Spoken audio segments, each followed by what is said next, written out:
All right. Name is Wesley Sizemore. I'm at work on break.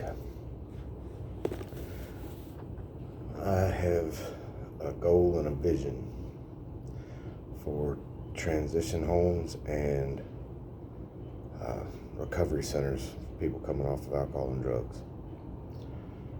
Self-supporting community. Bring them in and not treat the addiction as much as treat the person. Beginning stages, kind of like a boot camp. Have diet, nutrition, physical fitness. More importantly, self-awareness. Going through a program, learning who they are, learning that they are important and they are valuable. I think that's the biggest thing that most alcoholics and drug addicts have in common is they don't feel that anybody cares. You get caught in a world of self-pity. So trying to bring them in and change their mentality, kind of a paradigm shift of how they view themselves versus how God views them. Other people view them similar. I think that's part of where we get our sense of self-worth, hearing that we're not worth anything. We're never going to be anything. We're never going to amount to anything. Anytime we have any ideas or goals or dreams, get told it's not going to work. There's no way that can happen. You know, if there's anything I've learned through the late Dr. Miles Monroe, Les Brown, Pastor Stephen Furtick, Bishop T.D. Jakes, Sarah Jakes Roberts, Dr. Darius Daniels, Pastor Michael Todd, Eric Thomas.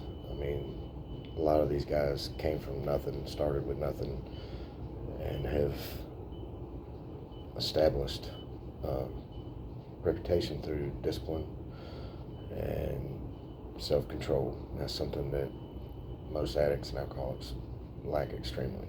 Self-confidence, self-esteem. It all starts with self. I didn't have a big enough why until I realized my why was me. So it's a process that I'm learning, but this goal and vision is of, a lot of these people have trades and crafts. They're skilled, very knowledgeable, licensed, certified electricians, plumbers, contractors, whatever. If we bring them in and retrain them on learning who they are, I think we can,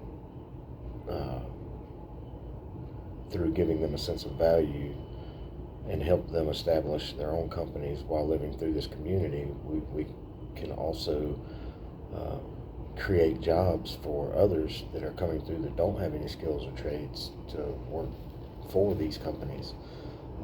Like I said, a self-sustaining community that, through building apartment complexes, duplexes, buying land, we get together and we can start buying these things, tangible things, and working together for a common goal, giving a sense of self-pride, self-worth, accomplishment.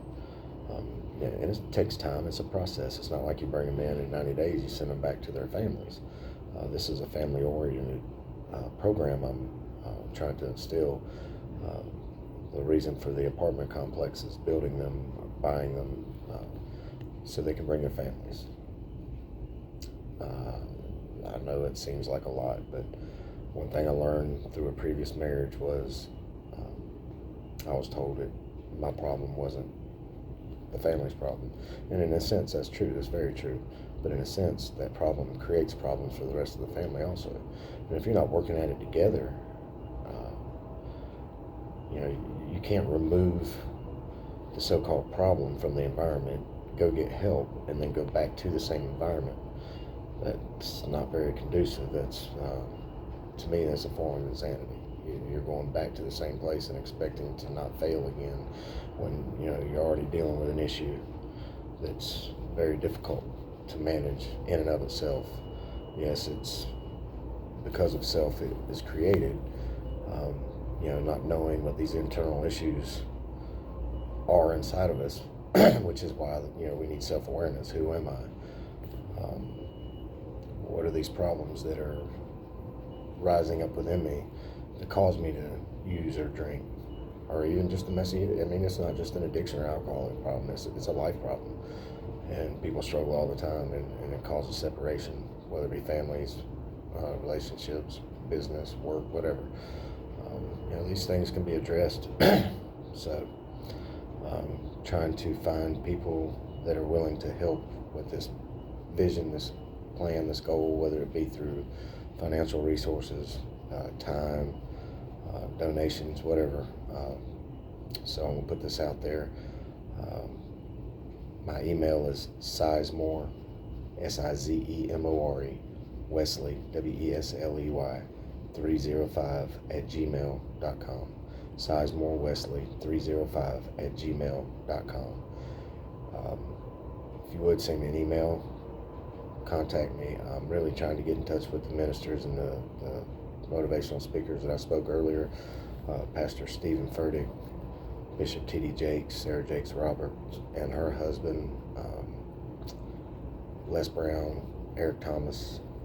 If I haven't already said these names, forgive me. Dr. Darius Daniels, Pastor Michael Todd, Monroe Global Ministries.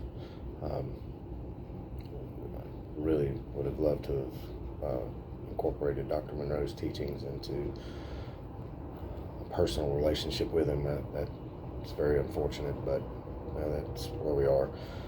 He's definitely made an impact in my life and will continue to do so. But thank you for your time. Hopefully this reaches the right people and I can get some feedback and response. Thank you.